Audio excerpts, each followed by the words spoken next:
Kembali lagi di Cerita Cinta Channel. Jangan lupa like, comment, and subscribe ya. Terima kasih. "Dokter, bagaimana keadaan istri saya?" Raut wajah Alan sudah mulai pucat pasi. Segala kemungkinan yang tidak-tidak sudah memenuhi kepalanya.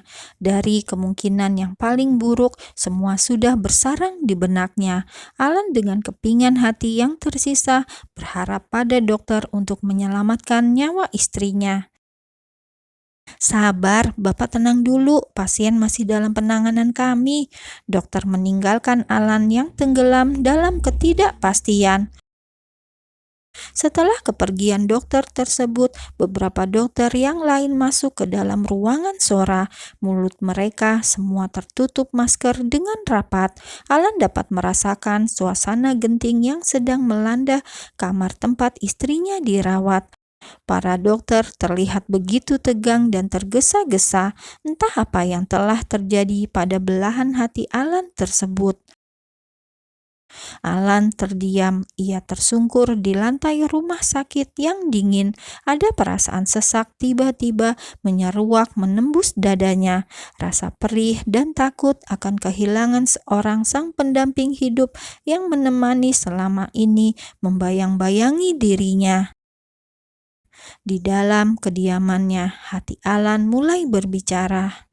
"Sora, bisakah kamu bertahan sedikit saja? Kita jemput bahagia kita bersama-sama. Sora, jangan biarkan aku berjalan di tempat yang berbeda. Sora, bukalah matamu, bertahanlah untuk diriku." Alan masih hanyut dalam kata yang terselip doa dan banyak pengharapan. Pria itu sedang menunggu takdir cintanya, berpisah atau tetap bersama. Alan menanti garis Tuhan yang diciptakan untuk dirinya dan Sora. Waktu berjalan begitu lamban. Alan berkali-kali melihat ke arah pintu di mana istrinya masih terbaring. Para dokter pun tak kunjung keluar dari dalam ruangan. Ada apa dengan Sora? Beribu pertanyaan muncul dalam hatinya. Tap, tap, tap. Suara langkah kaki mendekat ke arah Alan. Semakin lama, langkah tersebut semakin jelas terdengar. Alan sempat melirik dari bawah. Siapa pemilik langkah kaki tersebut? "Apalagi yang kamu inginkan? Lihat perbuatanmu, lihat!" Alan mencengkram kerah baju Ferry. Ferry tidak melawan, ia hanya diam, membiarkan Alan melampiaskan amarahnya pada dirinya. Apapun yang Alan lakukan, ia menerima, asal ia dapat melihat Sora. "Izinkan aku melihatnya." Brengsek! Buk! Sebuah tinju mendarat di wajah Ferry, membuat hidung pria tersebut mengeluarkan darah. Ferry diam, tidak melawan. Ia hanya ingin diizinkan bertemu dengan Sora. Semua pukulan dari Alan akan ia terima dengan lapang dada. "Sekali saja, biarkan aku bertemu Sora." Ferry masih bersikeras untuk menemui Sora. Karena dalam suasana hati yang buruk, Alan mulai terpancing emosinya. Bak, buk! Berkali-kali ia menghajar Ferry dengan tangan dan kakinya. Rasanya ia ingin menyeret Ferry ke dalam neraka sekarang juga. Ferry yang sudah babak belur, banyak noda darah yang menodai pakaiannya. Diam, ia hanya diam. Ferry masih berusaha memohon pada Alan untuk boleh bertemu dengan Sora. Dengan perasaan geram, Alan menendang tubuh Ferry yang sudah tersungkur di lantai. Beberapa suster yang lewat ingin menolong Ferry, namun Ferry melambaikan tangannya. Ia tidak butuh pertolongan, ia hanya butuh Sora. "Ferry!" Mama Ida berteriak histeris menyaksikan putranya yang dihajar habis-habisan oleh Alan. "Singkirkan dia dari sini, atau saya tidak menjamin keselamatan anak tante," ancam Alan. Mata Alan menatap tajam pada Ferry yang sudah tidak berdaya.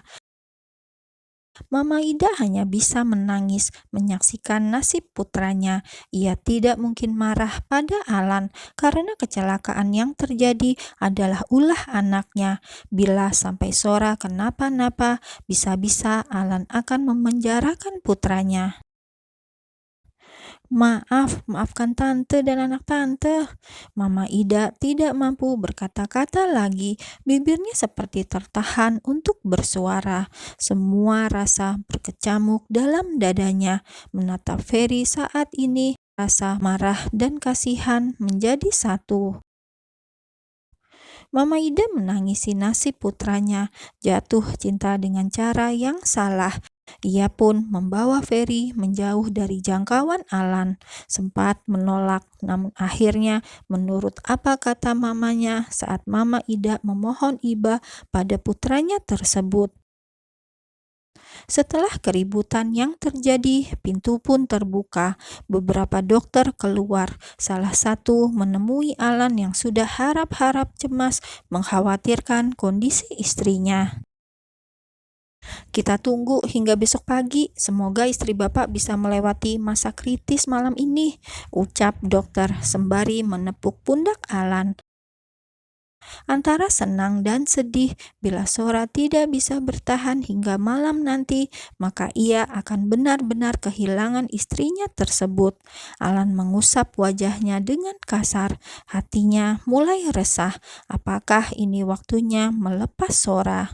Tidak, hati Alan menolak dengan keras.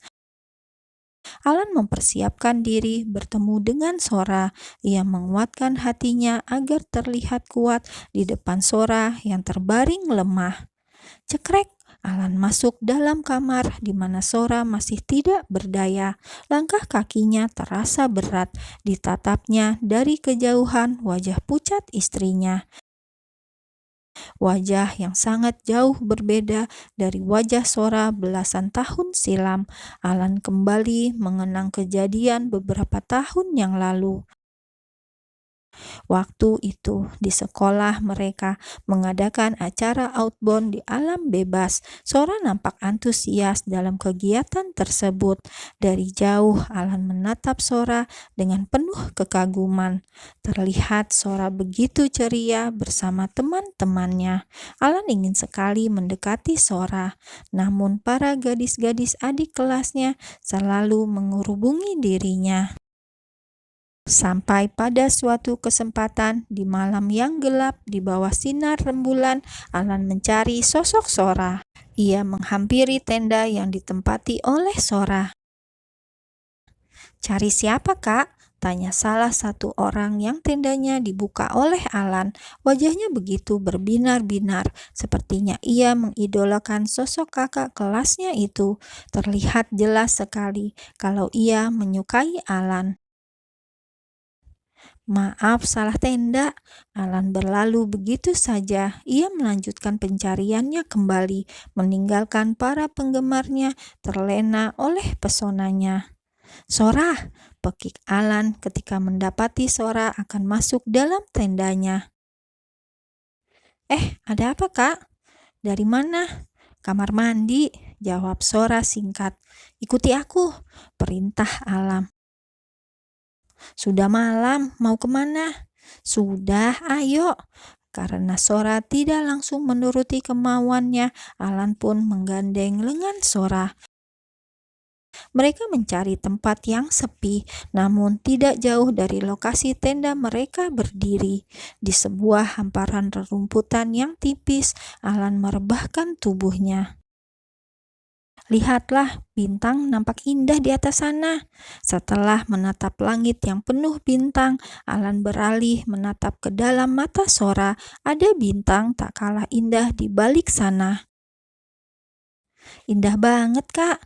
Sora ikut berbaring di atas rerumputan di bawah langit yang bertabur bintang. Keduanya sama-sama menikmati malam yang indah. "Sora, di bawah taburan bintang ini, aku akan mengucapkan sebuah sumpah, sebuah janji dari hatiku yang paling dalam," ucap Alan. Matanya masih menatap cahaya bintang yang berkilauan. "Apa sih, Kakak?" Jangan menikahi pria lain selain denganku, ucap Alan. Itu bukan sumpah atau janji, Kak. Itu terdengar lebih seperti larangan dan perintah. Sora memandang sinis Alan. Aku anggap itu sebuah janji. Alan bersikukuh. Mana ada janji seperti itu? Sora bangkit dari posisinya semula. Sekarang ia duduk bersila, menikmati pemandangan gelap namun indah, mengandung banyak kedamaian. Pokoknya kelak akulah yang akan jadi suamimu, kata Alan dengan rasa percaya diri. Jika aku tidak mau, aku pemaksa. Sora terkekeh mendengar perkataan dari Alan, kakak kelasnya. Segala sesuatu yang dipaksakan itu tidak baik, ucap Sora. Ia kemudian menatap wajah Alan yang juga sedang menatap dirinya. Kalau aku memaksa dengan cara seperti ini, bagaimana? Alan mendekatkan wajahnya ke arah Sora. Jarak antara mereka hanya beberapa senti saja. Bagaimana kalau begini? Cup, sebuah kecupan manis mendarat di bibir Sora, membuat Sora membulatkan kedua bola matanya. Ia terkejut dengan serangan mendadak yang diberikan Alan padanya. Ada desiran lembut yang menjalar di sekujur tubuhnya. Malam yang indah, keduanya sudah hanyut dalam lautan asmara. Darah muda mereka sedang bergejolak, meletup-letup menyemburkan percikan cinta. Alan dan Sora berkasih sejak mereka masih muda hingga sekarang. Alan kembali ke masa sekarang. Ingatannya yang indah berubah suram karena Soranya kini terbaring tidak berdaya. Sora, bisik Alan di telinga istrinya.